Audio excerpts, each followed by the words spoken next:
নমস্কার বন্ধুরা, আজ আমি তোমাদের কাছে নিয়ে চলে এসেছি বাইন মাছের একটা দুর্দান্ত স্বাদের রেসিপি নিয়ে।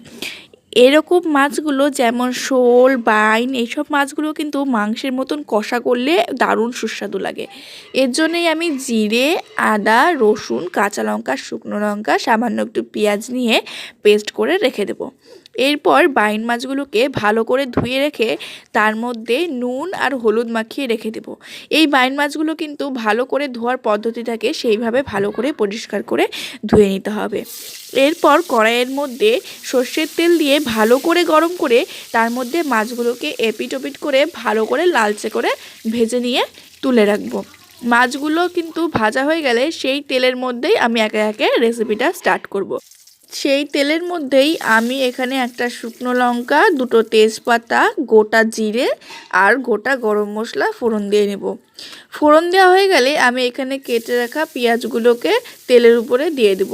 পেঁয়াজগুলো দেওয়া হয়ে গেলে সামান্য একটু চিনি দিয়ে নিব। তেলের মধ্যে কিন্তু চিনিটা দিলে কালারটা আরও সুন্দর হয়। এরপর একে একে টমেটো কাটা, বেটে রাখা মশলা, পরিমাণ মতন লবণ আর ধনে গুঁড়ো দিয়ে নেব। এখানে আমি জিরেটা বেটে দিয়েছি, তোমরা চাইলে গুঁড়ো জিরেও ইউজ করতে পারো। এরপর মশলাটা কষানোর জন্য আমি কিছুক্ষণ ঢেকে দেব।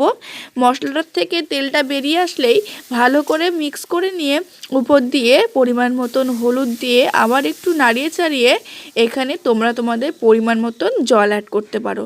জল দেওয়ার হয়ে গেলে এই ঝোলটাকে আমি ভালো করে ফুটিয়ে নিব। ঝোলটা ভালো মতন ফুটে আসলে উপর দিয়ে আমি ভেজে রাখা মাছগুলোকে একে একে দিয়ে দেবো। মাছগুলোর মধ্যে যেন সমস্ত রকম ফ্লেভার, লবণ, ঝাল ঢুকে যায়, তার জন্য আমি খানিকক্ষণ ঢেকে রাখবো। এরপরেই যখন দেখবে ঝোল থেকে তেলটা আলাদা হয়ে আসছে, উপর দিয়ে গরম মশলা গুঁড়ো ছড়িয়ে দিয়ে আবার কিছুক্ষণ এই ঝোলটাকে আমি ফুটতে দেবো। মাছের ঝোলগুলো কিন্তু বেশি পাতলা ভালো লাগে না বলে আমি ভালো করে ঝোলটাকে কিছুক্ষণ ফুটিয়ে নিয়ে তারপরে নামিয়ে নেব।